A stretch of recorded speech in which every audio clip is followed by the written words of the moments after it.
Nah, kita ketahui bahwa sediaan farmasi terutama terutama untuk pasien yang anak-anak atau lansia, katakanlah bayi dan lain sebagainya, itu kan biasanya dalam bentuk sediaan yang diracik ya. Nah, itu timbul permasalahan ya. Permasalahannya apa? Nah, ini bisa terjadi inkompatibilitas ini, ketidakcampuran obat. Oke? Nah, kan syarat sediaan yang dikatakan baik itu dia harus kompatibel. Berarti ini lawan katanya berarti ya.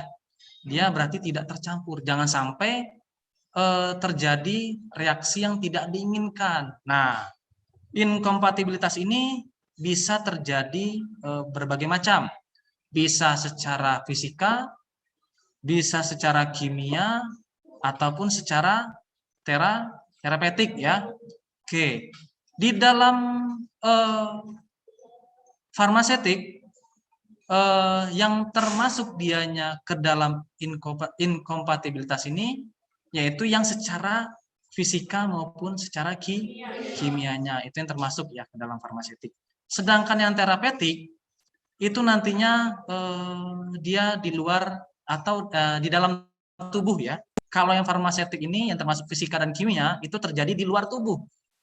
Artinya sebelum obat itu dikonsumsi atau digunakan ya. Nah, ini jadi hal yang harus dan sangat diperhatikan, terutama yang bekerja di apotek ataupun rumah sakit ya ketika menerima resep racikan ya. Oke.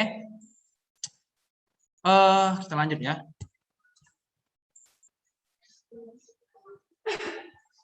Nah, di sini bisa kalian lihat ada faktor-faktor yang mempengaruhi respon pasien terhadap obat. Nah, yang pertama yaitu faktor pasien ya.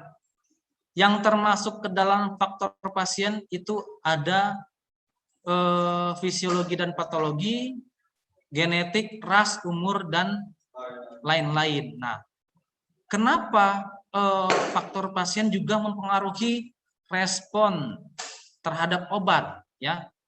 Misalkan di sini dari fisiologi dan patologinya ya.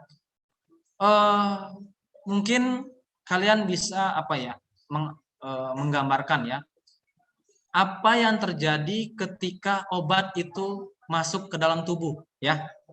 Katakanlah obat digunakan secara oral ya, secara oral. Ketika obat digunakan secara oral, contohnya sediaan tablet lah ya yang paling mudah ya. Sediaan tablet ketika digunakan itu kan melalui beberapa organ tubuh kan, proses dianya ya. Nah, pertama dia masuk ke melalui mulut dulu ya. Setelah itu ke kerongkongan.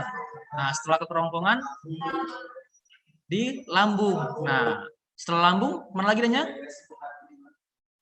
Regresi ke hati. Oke, sebagian dia mengalami perspas metabolism ya. Oke. Setelah ke lambung mana lagi? Ke usus ya. Nah, setiap organ yang dilalui oleh obat tadi, dia akan mengalami beberapa proses yang panjang ya. Setiap organ tersebut, misalkan saja antara di lambung dan usus, itu kan berbeda proses yang terjadinya ya. Nah, misalkan contohnya kenapa kok fisiologi dan patologi mempengaruhi? Di lambung, waktu transit obatnya itu hanya sebentar ya dibandingkan di usus. Nah, sehingga respon tubuh tadi untuk obat yang di lambung dan keberadaan obat di usus itu akan berbeda ya. Nah, itu nanti terkait dengan biofarmasinya ya, biofarmasetikanya ya. Jadi setiap organ yang dilalui itu otomatis akan berbeda respon tubuh kita mengubah obat tadi dalam bentuk yang lebih larut misalkan ya. Nah, tadi contohnya salah satunya dari waktu transit. Rata-rata waktu transit obat atau makanan ya di lambung ya itu sekitar lebih kurang ya 2 jam ya. Sedangkan atau 1 jam tergantung ya, tergantung keberadaan makanan di dalam lambung kita. Sedangkan di usus itu bisa lebih lama. Ada yang mengatakan itu bisa sampai 8 jam ya, tergantung dari ya keberadaan makanan juga ya, dan apa ya, bahan lain di dalam tubuh kita ya, terutama enzim dan lain sebagainya ya. Nah, terus juga dilihat, selain dilihat dari waktu transit, luas permukaan juga bisa mempengaruhi respon tubuh terhadap obat tadi ya, terkait dengan absorpsinya ya. Absorpsi itu apa? Penyerapan ya. Oke. Mana yang lebih luas permukaan? Lambung atau usus?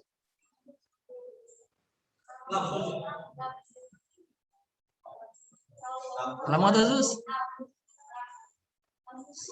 Ada yang bilang, mana yang bilang lambung? Siapa yang bilang lambung? Angkat tangannya lah.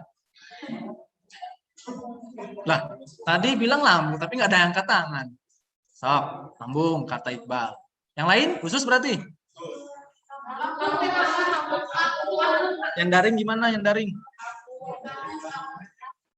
Lambung. Oke, yang daring juga menjawab lambung ya.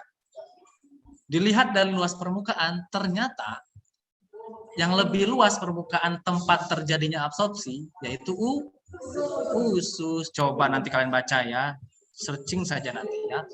Kenapa usus itu bisa lebih luas permukaannya? Karena kan dia pertama, nah dia panjang. Terus di usus itu ada jonjot halus kan, yang dia sifatnya elasis tadi. Iya, tapi kan lambung kan dia tidak, kalau diukur panjangnya tidak sepanjang usus ya, dan tidak ada jonjot tadi ya di lambung itu. Nah, sehingga ada yang mengatakan bahkan ya menurut pustaka itu bisa sampai sebesar lapangan apa ya, lupa saya. Gede ya, pokoknya panjang dia kalau di apa ya? Ya kalau dibelah dan diukur luas permukaannya. Makanya yang paling umum tempat terjadinya proses absorpsi penyerapan obat itu di usus ya. Oke. Nah, jadi itu ya. Mungkin juga kalian berpikir, Pak, kalau usus lebih panjang, kulit bisa lebih panjang, Pak, permukaannya. Benar nggak? Benar nggak? Oke, benar. Iya, benar memang kalau dilihat dari luasnya. Tapi kalau dilihat dari kemungkinan terjadi proses absorpsi yang mudahnya, kan bukan di semua lapisan kulit. Ada nggak obat yang diberikan di tumit? Nggak ada kan? Nah, ya kan? Nah, karena memang dilihat lagi ya, apa namanya, struktur daripada luas permukaan tempat terjadi absorpsi tadi. Kalau di kulit kan tidak semua bagian kulit kita bisa berikan obat yang misalkan secara topikal ataupun transdermal ya. Oke? Nah, walaupun ya kalau secara dilihat secara kasat matanya memang kulit lebih luas permukaannya, tapi kan tidak semua tempat permukaan kulit bisa diberikan obat ya. Jadi ada tempat-tempat khusus di sana ya. Artinya obat tersebut dia harus melewati yang namanya barier ya. Barier biologis. Apa barier biologis itu artinya? Penghalang kan? Barier itu penghalang artinya ya.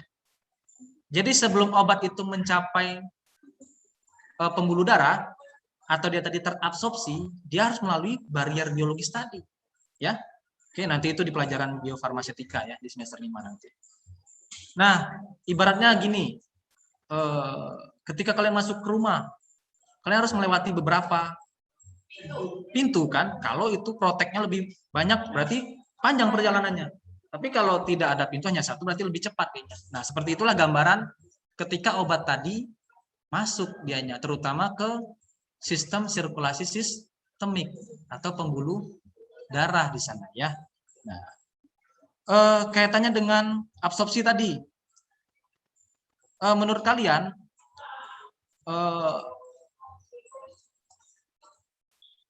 mana yang paling cepat proses si obat tadi masuk antara obat yang diberikan oral dengan parenteral? Kenapa parenteral?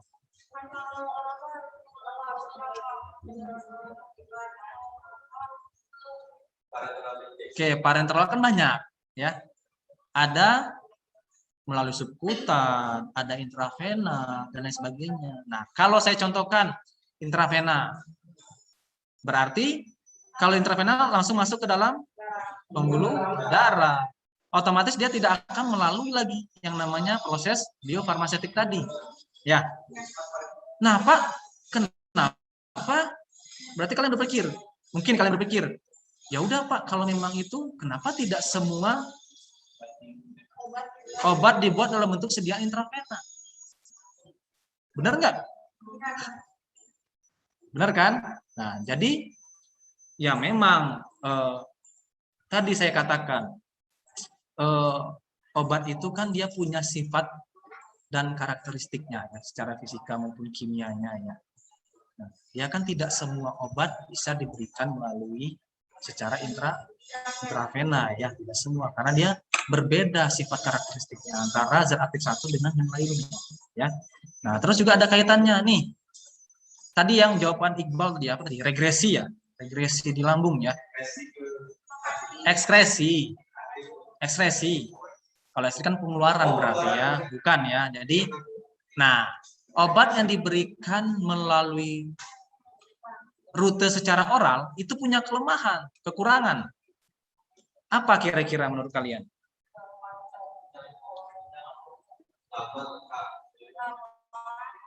Yang daring gimana?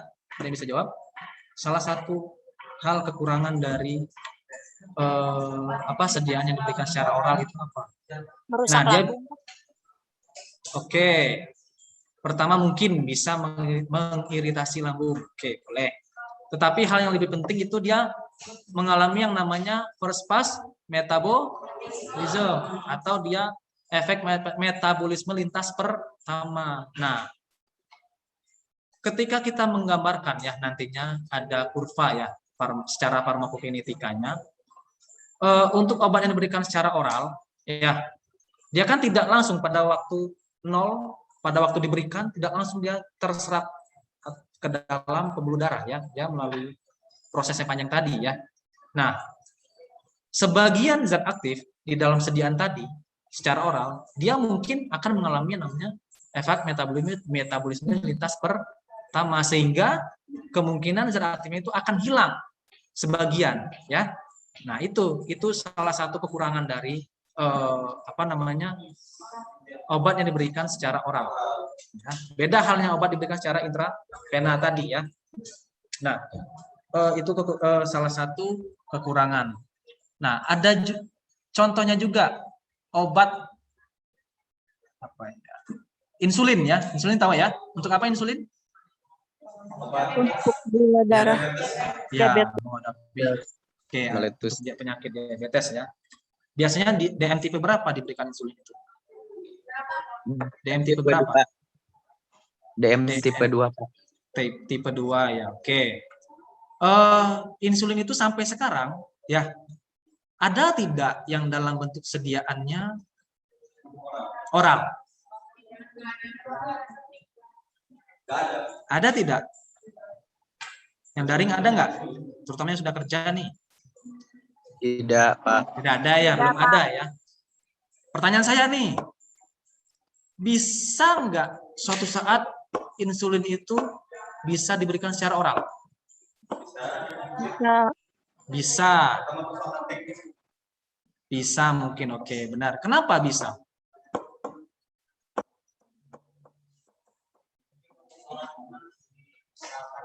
Oke, ini terkait dengan formulasinya. Nah, perkembangan ilmu pengetahuan, terutama dalam bidang formulasi ya, itu semakin ke depan semakin maju ya. Contohnya saja dengan adanya nanoteknologi. Nanoteknologi itu kan untuk memperbaiki sifat karakteristik zat aktif yang mungkin punya beberapa kekurangan ya. Salah satunya dengan memperkecil ukuran partikel.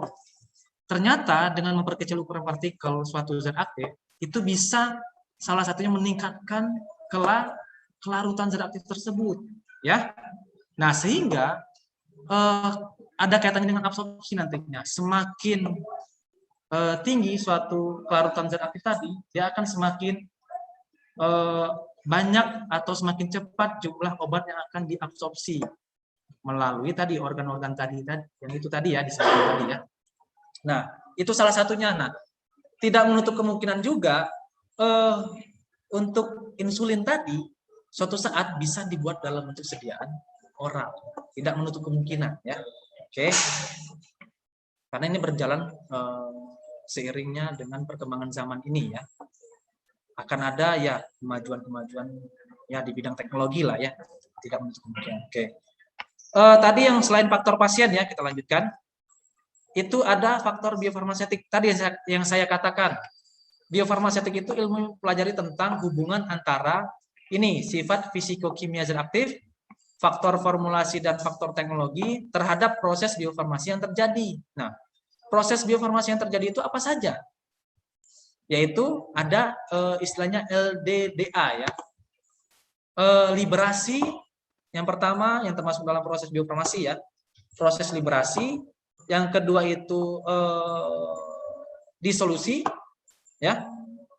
Yang ketiga yaitu absorpsi. Jadi ketika obat itu masuk ya ke dalam tubuh kita, yang pertama kali yang terjadi yaitu fase biofarmasi. Oke, fase besarnya ini ya ada 3. Yang pertama fase biofarmasi, yang kedua fase farmakokinetika, yang ketiga fase farmakodinamik. Oke. Yang pertama dulu, yang fase biofarmasi. Yang termasuk dalam fase biofarmasi itu ada 3 tadi saya sebutkan. Ada liberasi, ada disolusi, dan ada absorpsi ya. Jadi batasan untuk biofarmasi itu absorpsi ya. Oke, kalau liberasi itu istilahnya dianya pemecahan ya. Artinya pemecahan ya. Misalkan tablet tadi diberikan ya, dia akan pecahkan dalam tubuh ya sebelum dia terabsorpsi ya. Pecah menjadi bentuk granul. Nanti dari granul menjadi bentuk serbuk ya. Nanti kita lebih bahas nanti di semester 5 ya di pelajaran di mata kuliah di farmasi ya. Nah, setelah proses 3 tadi baru masuk ke fase farmakokinetika ya. Nah, yang termasuk ke dalam fase farmakokinetika ada 4 ya. Yang disingkat dengan ATME ya. Absorpsi, distribusi, metabolisme, dan ekskresi ya. Oke, nah tadi ini yang termasuk ke dalam faktor biofarmaseutik yang berdasarkan sifat fisikokimia zat aktif, ini macam-macam ya. Pertama kita bisa lihat sifat permukaan zat aktifnya seperti apa ya. Terus bisa dilihat kelarutan zat aktifnya seperti apa, bentuk kristalnya seperti apa ya, dan lain sebagainya terkait dengan sifat fisikokimianya ya. Nah, kalau formulasi dan teknologi formulasi nih. Nah, kalau dilihat dari formulasinya, kita bisa melihat dari bahan tambahan atau eksipien yang digunakan ya. Itu nanti akan mempengaruhi juga respon obat terhadap tubuh tadi ya. Oke. Kita lanjut ke faktor farmakokinetika tadi ada 4 ya.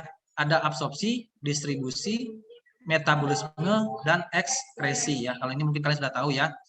Terus yang terakhir itu yang termasuknya itu yaitu faktor farmakodinamik. Ini interaksi antara obat dan reseptor. Nah, jadi ketika obat itu sebelum bekerja, dia akan menemui yang namanya reseptor ini ya, ibaratnya sebagai apa ya? Kendaraan ya, menyampaikan obat ini ketika dia ketemu antar apa ya analoginya? Seperti anak apa ya? Kunci dan anak kunci ya, gembok dan anak kunci ya. Ketika dia pas bentuknya ketemu antara si obat dan reseptor, dia akan itu yang akan menunjukkan efek farmakologinya ya. Nah, itu. Makanya obat yang diberikan secara oral ya itu mempunyai efek sampingnya ya kan ya, selain efek farmakologi ya. Karena itu tadi beberapa obat tadi dia akan apa ya istilahnya, akan beredar ke segala organ tubuh, sehingga itu tadi ketika dia tidak menemui reseptornya, otomatis dia kan beredar terus tuh. Itulah salah satunya menyebabkan dia bisa menyebabkan efek sampingnya tadi ya. Nah, selain nanti dia akan mengalami proses ekskresi atau pengeluaran ya di sana ya. Nah, itu ya. Jadi ada 4 faktor ya, respon pasien terhadap obat, ada faktor pasien, faktor biofarmaseutik, farmakokinetika, dan faktor farmakodinamik ya. Kita lanjut. Nah, ini bisa kalian lihat interaksi obat. Sudah belajar belum pelajaran interaksi obat? Sudah ya, lagi belajar ya. Oke. Interaksi obat itu mungkin kalian sudah tahu bahwa dia ada interaksi obat dengan makanan ya. Ternyata makanan itu bisa mempengaruhi ya obat yang dikonsumsi. Terutama apa? Biasanya susu ya. Oke, susu. Ternyata di dalam susu itu terkandung apa? Zat apa? Yang dia bisa berinteraksi dengan zat aktif? Zat besi ya dan lain sebagainya ya, magnesium ya dan lain sebagainya. Oke. Nah, itu ternyata bisa mempengaruhi obat yang kita konsumsi ya. Biasanya dokter ataupun apoteker ya menyarankan misalkan kalaupun minum susu itu 2 jam atau 3 jam setelah baru kalian bisa untuk konsumsi obatnya ya. Iya mah. Nah, Bisnisnya kumaha? Ayo ketemuannya tuh. Ragu. saya lanjut aja ya. Nah, selain interaksi obat dengan makanan, ternyata juga ada interaksi antara obat dengan obat ataupun obat dengan bahan lain. Bahan lain ini katakanlah zat tambahan atau eksipien. Makanya ketika kita memilih eksipien dalam memformulasi bentuk sediaan obat, kita harus memperhatikan eksipien tersebut apakah ada interaksi di sana. Jangan sampai dianya terjadi interaksi yang tidak diinginkan sehingga zat aktif tadi akan berubah, akan terurai dianya dan akan menyebabkan tidak akan berefek si zat aktif tadi di dalam tubuh kita ya. Itu juga harus diperhatikan zat tambahan atau eksipien yang digunakan. Nah, tadi terkait interaksinya, ini ada disebut dengan agonis atau antagonis ya. Agonis itu artinya apa? Dia saling menguatkan ya. Nah, berarti ketika ada obat A dengan obat B, ketika digunakan ternyata menurut pustakanya dia bisa saling menguatkan, meningkatkan efek farmakologinya ya di sana. Nah, ada juga obat yang sifatnya itu dia antagonis, berlawanan ya. Sehingga obatnya tadi salah satunya nanti itu bisa menurunkan kadar biasanya atau dia bisa menurunkan nanti bisa mengakibatkan si efek farmakologinya mungkin tidak akan timbul di sana karena terjadi kerjanya berlawanan di sini antara obat satu dengan obat lainnya ketika digunakan bersamaan ya. Nah, itu harus diperhatikan. Mungkin kalian lebih paham ya tentang interaksi obat nanti ya di mata kuliah interaksi obat. Banyak itu ya interaksi antara obat A dengan obat yang lain ya. Apakah nanti akan bisa mempengaruhi absorpsinya? Apakah nanti bisa akan mempengaruhi distribusinya ya? Atau bisa mempengaruhi metabolismenya dan lain sebagainya ya itu nanti. Oke. Nah, di sini tadi saya katakan di sini ya seperti yang kalian lihat yang dibahas untuk inkompatibilitas yaitu interaksi secara farmasetik ya. Yang dimana dia terjadi di luar tubuh ya. Misalkan obatnya berubah secara fisik atau kimia. Misalkan zat tambahannya mempengaruhi ternyata dianya nanti karena sifatnya higroskopis, berarti dianya harus apa kalau higroskopis itu? Kalau higroskopis itu artinya apa? Higroskopis. Ya, air apa?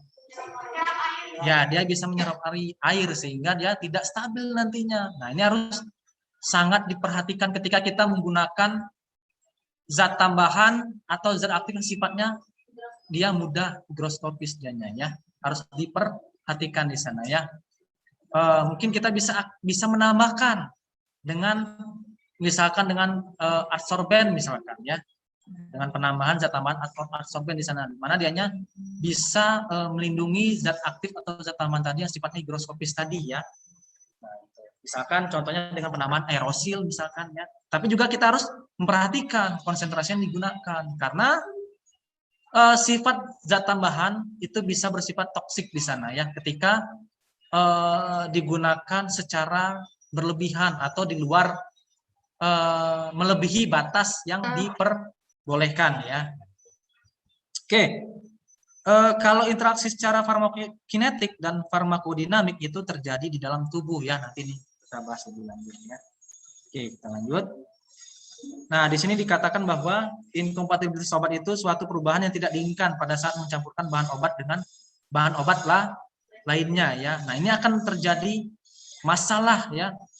Nah, di mana nanti contohnya di sini dikatakan bahwa serbuk menjadi lebih lembab di sana. Nah, ini untuk yang terjadi perubahan secara fisika ya, fisik ya.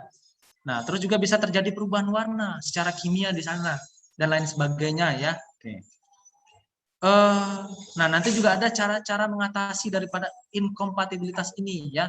Misalkan dengan penambahan volume, misalkan dia terkait dengan kelarutannya, dia tidak larut misalkan. Terus juga contohnya ketika kita ingin membuat sediaan emulsi, ya ditambahkan dengan adanya emulgator di sana, sehingga si sediaan tadi lebih stabil di sana ya. Nah, ingat, ketika kalian memberikan, terutama yang kerja di apotek atau rumah sakit ya, memberikan sediaan dalam bentuk sistem dispersi, tadi emulsi atau Nah, apa yang kalian suspensi ya, suspensi. Apa yang kalian infokan kepada pasien? Ketika kalian memberikan sediaan suspensi, apa yang kalian infokan? Sebelum Harus digunakan dikocok terlebih dahulu. Oke, harus dikocok terlebih dahulu di sana ya.